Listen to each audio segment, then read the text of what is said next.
रामकृष्ण हरी पांडुरंग हरी. एका वृद्ध भक्ताच्या भक्तीची कहाणी.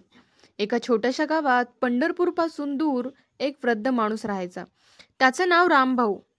वय 70च्या पुढे. शरीर थकलेलं, पण मनात मात्र अमर्याद भक्ती. केवळ एकाच देवावर श्रद्धा, ती म्हणजे विठोबावर.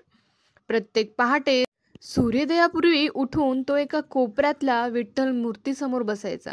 एकच प्रार्थना, देवा शेवटी तुझं दर्शन घडू दे. पण पंढरपूरपर्यंत जाण्याची ताकद नव्हती त्याच्या अंगात. गावातून जाणारी वारी पाहून तो डोळे पुसायचा. त्याच्या पत्नीचं निधन झालं होतं. मुलगा शहरात गेला होता आणि एकटेपणाच्या सावलीत दिवसेंदिवस वाढत होता. एक दिवस पावसाच्या संध्याकाळी अन्न वाटपासाठी गावातल्या मंदिरात एकत्र जमलेले लोक पाहून रामभाऊही गेला. पण वृद्ध असूनही त्याला कोणी जेवायला विचारलं नाही. परत घरी येऊन त्या विठ्ठल मूर्तीसमोर बसून तो रडू लागला. देवा, माझं काय चुकलं?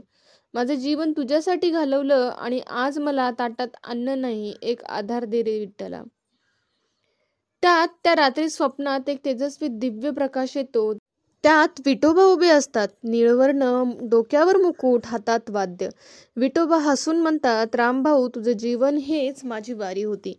तुझं कष्टमय जीवन माझी आरती होती. मी येईन तुझ्या घरी. शेवटची आरती तुझ्याच हातून घडणार आहे.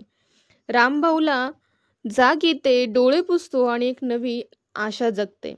दुसऱ्या दिवशी तो आंघोळ करून आपलं एक छोटं देऊळ सजवतो. अंगणात तुळशीला ओवाळतो. तो एक तांब्या भरून पाणी ठेवतो विठोबाच्या स्वागतासाठी.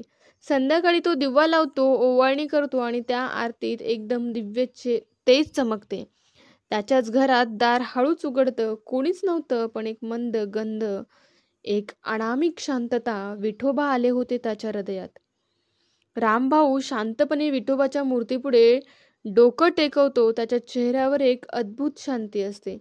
सकाळी गावकऱ्यांना समजतं, रामभाऊच्या घरून भजनाचा आवाज येत आहे. आत गेले. रामभाऊ गेला होता, पण विठोबाच्या चरणावर डोकं ठेवून. भक्ती ही देहाच्या शक्तीवर नाही, तर ते मनाच्या निष्ठेवर चालते. रामभाऊ सारखा एक भक्त कधीच एकटा नसतो. देव स्वतः येतो त्याच्यासाठी. ह्या कथेवरून आपल्याला एवढं समजते की सगळ्यात जास्त महत्त्वाचा तो म्हणजे देवासाठी आपल्या हृदयातील भाव. देव त्या भावासाठी भुकेला असतो आणि तो कुठेहूनही आपल्या भक्ताला शोधत शोधत त्याच्या घरी येतो, जसा तो रामभाऊसाठी आला. जर कथा आवडली असेल तर लाईक करा आणि आपल्या मित्रपरिवारासोबत शेअर करा. आणि हो, चॅनलवर नवीन असाल तर लगेच चॅनलला सबस्क्राईब करा, कारण आम्ही आमच्या चॅनलवर भक्तिमय, प्रेरणादायी आणि तुमच्या अनुभवाच्या कथा घेऊन येत असतो. चला तर मग भेटूया पुढच्या व्हिडिओमध्ये. तोपर्यंत रामकृष्ण हरी गोविंद.